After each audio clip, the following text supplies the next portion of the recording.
তোমার পাথরে দিয়েছি মালা, এত মালা, এত ফুল, তুমি ঢাকা পড়ে গেছো। তুমি পাথর না হলে রাগ করতে। 84 বছর আগের এক মধ্যরাতে এলগিন রোডের 3 তলার ঘরে আলো জ্বলছিল। চাদর গায়ের এক ছায়া মূর্তি পায়চারি করছিল অবিরাম। বাইরের রাস্তায় ইংরেজ পুলিশের চর সতর্ক সজাগ চোখে দেখছিল। তার সব সতর্কতাকে বুদ্ধ বানিয়ে তুমি তখন অন্ধকার চিরে ছুটে চলেছ আলোর পথে। দেশের মানুষ, কাক পক্ষী কেউ টের পায়নি।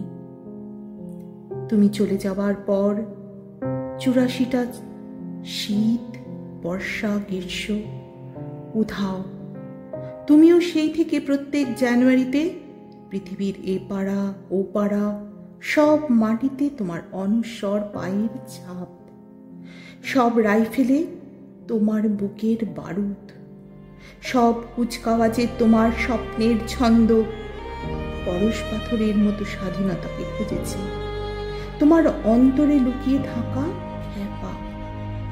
তোমার গন্তব্য ছিল স্বাধীনতা, তোমার পথ ছিল স্বাধীনতা, তোমার স্বপ্ন ছিল স্বাধীনতা, তোমার প্রেমও ছিল স্বাধীনতা।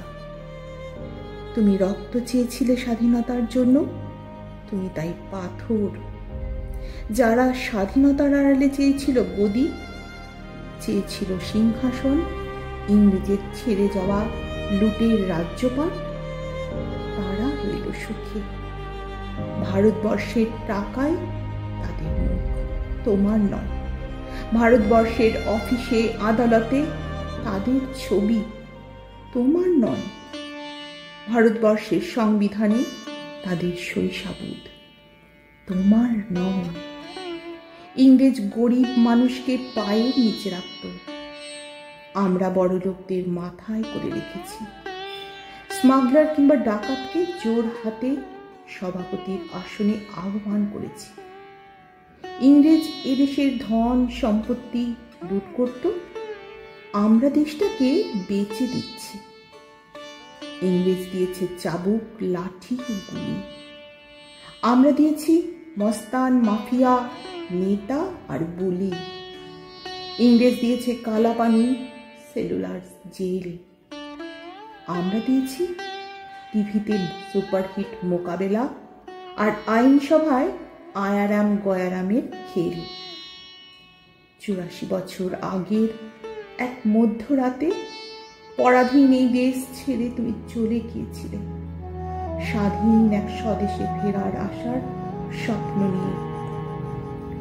তুমি ফিরে আসোনি, স্বাধীনতা এসেছে, তার কাঁধের ঝুলি ভরে নিয়ে এসেছে ভোট নামক রাজস্ব যোগ্য, গণতন্ত্র নামক চিরায়ত মাৎস্য ন্যায়, প্রগতি নামক লোক ঠকানোর স্ট্যাটিস্টিক্স, সংহতি নামক বিস্ফোরণের চুরমার, ঐতিহ্য নামক মন্দির মসজিদের ঝগড়া, আর আসমুদ্র হিমাচল ভরিয়ে দেওয়া ভাষণ, ভাষণ আর ভাষণ।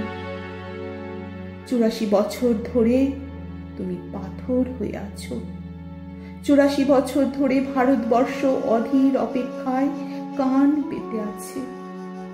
ইথার তরঙ্গে কবে হঠাৎ শোনা যাবে স্বাধীনতার নিজস্ব কণ্ঠস্বর? আমি সুভাষ বলছি।